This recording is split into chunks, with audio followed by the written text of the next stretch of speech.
birushaho gukomera kubivuga iyo uzi ko ababikoze ari abanyarwanda, nawe watekereza ukumva uri umunyarwanda. Ubundi abantu bangana batya hari ubwo bagira batya bakicwa, ukumva ngo habaye umwuzure ahantu abantu ibihumbi barapfa, ahandi batise habaye umushyitsi abantu bapfuye ibihumbi 100, ariko mu Rwanda baravuga bati hapfuye abantu miliyoni, bati kandi bishwe n'abaturanyi babo, bishwe n'abantu baragirana, bishwe n'abantu. Nta kuntu igihugu abantu burya nicyo kibatandukanya n'inyamaswa zindi. Abantu kibatandukanya n'izindi nyamaswa nuko babo ngo bagira ubwenge, baratekereza.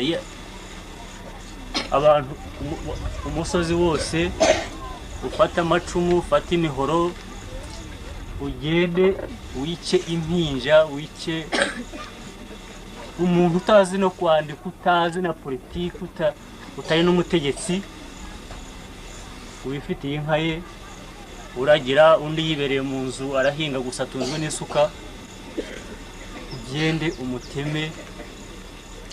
Porobulemu nta nubwo noneho aho ibyo mu Rwanda bibereye ibindi nuko atari ukwica gusa, ariko noneho n'ukuntu bica.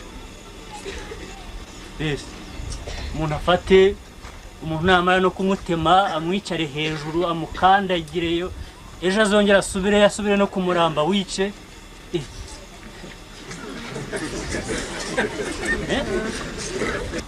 Bese hari ikibazo cyo kwica, ubwacyo abantu bakumva kidahagije, bakongeraho noneho no kwica nabi.